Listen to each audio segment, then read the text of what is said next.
was speaking to the head of Mexico because I complain constantly about people pouring in. Now our border is the strongest border we've ever had. We've gone from the worst border ever in history to the strongest border. But I was speaking to the president of Mexico, a very wonderful woman, actually.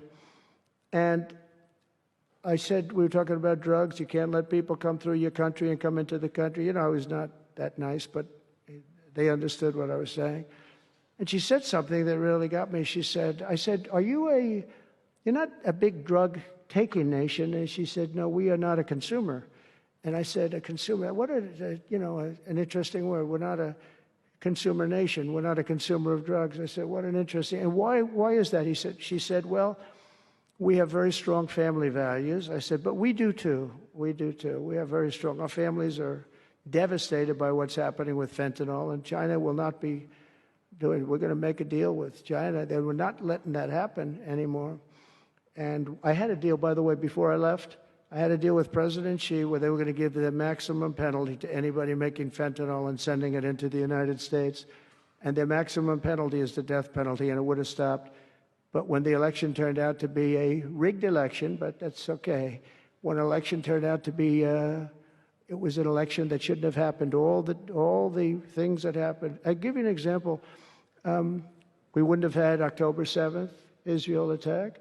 We wouldn't have had Ukraine and Russia fighting. We wouldn't have had inflation. We wouldn't have had all of these things that, happened. But in speaking with her, she said about family values, I said, well, you're not really saying anything there because we have great families too. We have great family values.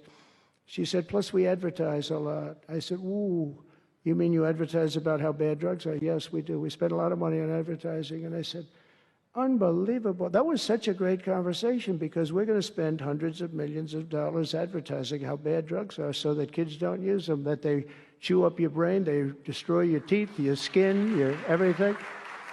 And I thanked her for that. I make so many calls and I never learn anything from anybody. I know everything and I never learn anything from anybody. And I spoke to this woman. As soon as she said it, she didn't have to say exactly what. I said, exactly. What a great idea.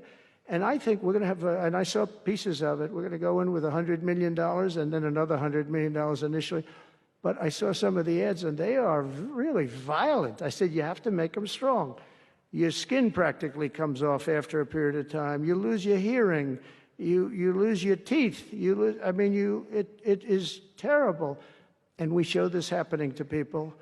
And I think we're going to, we did very well with, we had blue ribbon committees headed up by the First Lady of the United States and a lot of other people that, they have no idea the viciousness of these cartels and these people. And they're smarts. They're very smart, tough people, making a fortune, by the way, an absolute fortune. But we got it down 18%, which was a record. But 18% is not great when you think about it. I think we could get it down 50 or 55 or maybe even 60% with advertising. So she really gave me something. I was going to call her and tell her that she did, but now I don't have to call her because she's going to be seeing this right now. So to the President of Mexico, thank you very much. I appreciate it. But we're going to do a great advertising campaign saying how bad it is, how drugs are so bad for you.